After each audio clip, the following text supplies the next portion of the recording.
હે otaku fam, welcome to man tales. તો આજે આપણે જઈ રહ્યા છે એક્સપ્લેન કરવા ચેપ્ટર 94 વિન્ડ બ્રેકરનું. So let's begin. આપણે લાસ્ટ ચેપ્ટરમાં જોયું હતું કે ઉમિયાના પાસ્ટ યા ચાઇલ્ડહુડ ડેઝ વિશે બતાવ્યું હતું એમાં. તો આપણે એ સ્ટોરી કન્ટિન્યુ કરશું આપણા ચેપ્ટર 94માં. તો લેટ્સ બિગિન ઇટ. તો આપણે પહેલાં જ સ્લાઇડમાં જોઈએ છે કે ધ અનનોન ગાય જેને ઉમિયાની હેલ્પ કરી હતી લાસ્ટ ચેપ્ટરમાં આપણે બધાએ જોયું હતું, અને ઉમિયા એક ટેરેસ પર છે અને ત્યાં ધ અનનોન ગાય ઉમિયાને કહે છે કે તું બીજા કોઈના હાથ ખરાબ ના કર, તારે મરવું જ છે તો ટેરેસ પરથી કૂદી જા, એમ કહી એને ટેરેસના એક એજ ઉપર ઊભો કરી દે છે. ત્યાં જ ઉમિયા વિચારે છે, હા જે બી છે અનનોન ગાય એ સાચું કહી રહ્યો છે, મારે ખાલી અહીંયાથી જમ્પ કરવાનું છે, બટ મને ખબર નહીં હું કેમ નહીં કરી શકતો.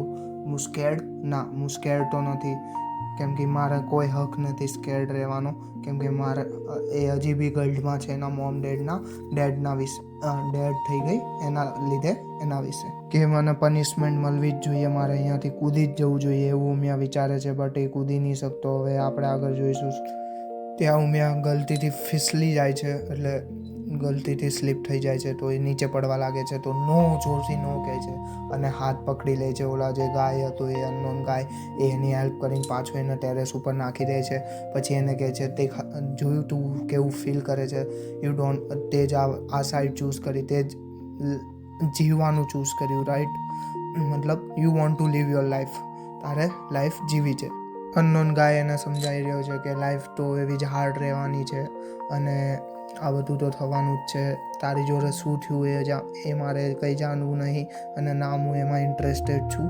તો પ્રોબેબિલિટી તો બહુ બધી થઈ શકે છે, બટ આપણે સ્ટ્રોંગ બનીને બધાને ફેસ કરવું પડે છે, એમ કરીને ઉમિયાને બધું સમજાઈ રહ્યો છે. ત્યાં જ આપણે જોઈએ છે ઉમિયા બેહોશ થઈ ગયો છે અને નેક્સ્ટ એ આંખ ખોલે છે તો એ જોવે છે એ ફોસ્ટર બોય સાથે છે. ત્યાં ફોસ્ટર બોય કહે છે, યુ લિટલ ડેલ્યુકન, તું જાગી ગયો, તને ખબર બી પડે છે, તું અચાનક ઉઠ્યો અને ગાયબ થઈ ગયો, તું ઓર્ફેનેજ છોડીને જતો રહ્યો, કેટલા બધા હેરાન થયા, કેટલા તને ગોત્યો, એકવાર તું ઓર્ફેનેજ પહોંચીશ ત્યાર બધા તને બહુ વધવાના છે ને એ બધું ફોસ્ટર બોય આપણા ઉમિયાને કહી રહ્યો છે. ત્યાં ઉમિયા કહે છે હું કોઈની સાથે હતો. ત્યાં ફોસ્ટર બોય કહે છે તું એની ચિંતા ના કર, તું સરખો છે ને એ ઇમ્પોર્ટન્ટ છે.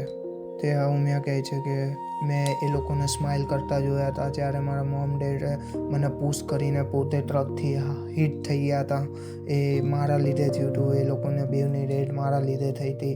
છેલ્લા સમયે એ લોકો હસતા હતા, આઈ ડોન્ટ નો કેમ એ લોકો હસતા. ફોસ્ટર બોય કહે છે કે વાય, આ કંઈ મતલબ નહીં બનતો. એ લોકો એટલે હેપી હતા કે એ તને સેવ કરી શક્યા. કહે છે કે હેપી કેમ? એ બધો મારો ફોલ્ટ હતો અને એ લોકોની ડેડ મારા લીધે થઈ, તો એ લોકો કેમ હેપી હતા? એ લોકો તો મને હેટ કરતા હશે, રાઈટ?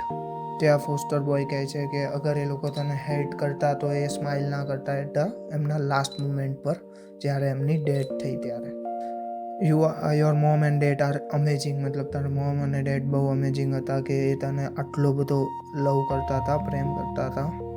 ત્યાં ઉમિયા ફોસ્ટર બોયને પૂછે છે કે અગર એ લોકો મને હેટ નહીં કરતા, એ લોકો મને મારા ઉપર મેડ નથી, મતલબ ગુસ્સે નથી, તો હું એમને યાદ કરી શકું કોઈ વાર, એ લોકો અલાઉડ કરશે મને? ફોસ્ટર બોય કહે છે કે હા, એ લોકો કેમ નહીં અલાઉડ કરે, એ લોકો તને 100% અલાઉડ કરશે એમ. અને આપણે જોઈએ છીએ Umiya is crying first time after his mom and dad are dead. So હવે ઉમિયા રોવે છે પહેલી વખત આફ્ટર એની મોમ અને ડેડનું ડેડ થયા પછી. તો આપણે જોઈએ છીએ આ ચેપ્ટર અહીંયા જ ફિનિશ થાય છે. 94 ચેપ્ટરનું એક્સપ્લેનેશન ઇઝ કમ્પ્લીટ.